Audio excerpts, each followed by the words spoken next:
Grade 7, Quarter 4, Form B.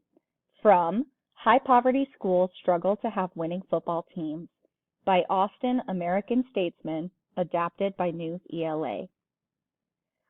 Joe Frank Martinez is the head football coach at Travis High School in Austin, Texas. Martinez has a wish list.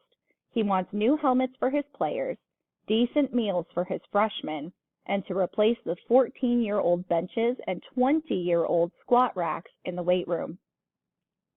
These things do not necessarily win games.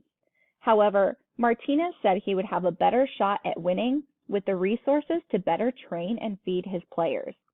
A lot of times, we're just trying to survive, Martinez said.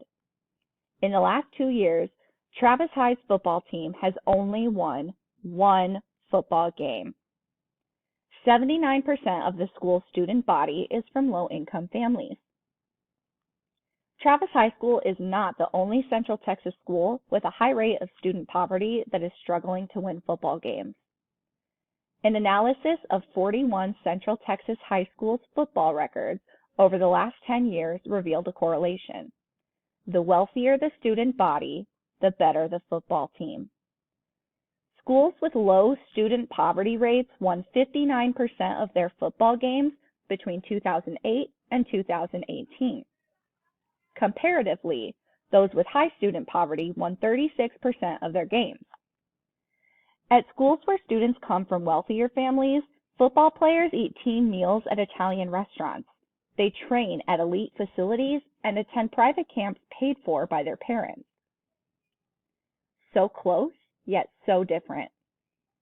Just 19 miles away from Travis is Lake Travis High School.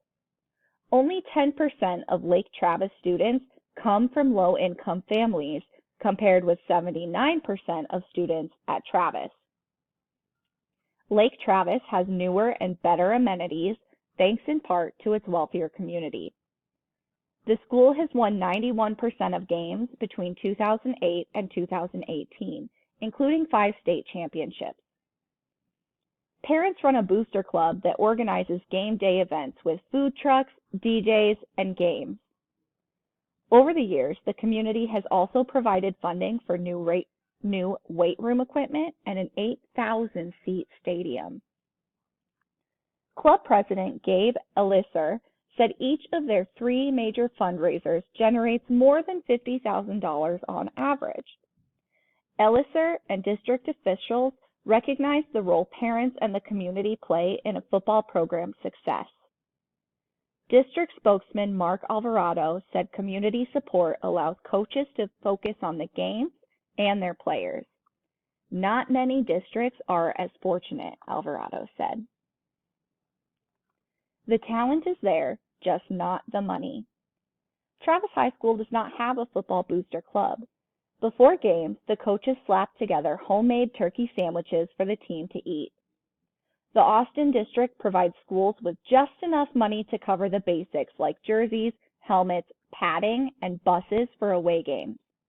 Coaches use fundraisers or their own money to pay for anything extra.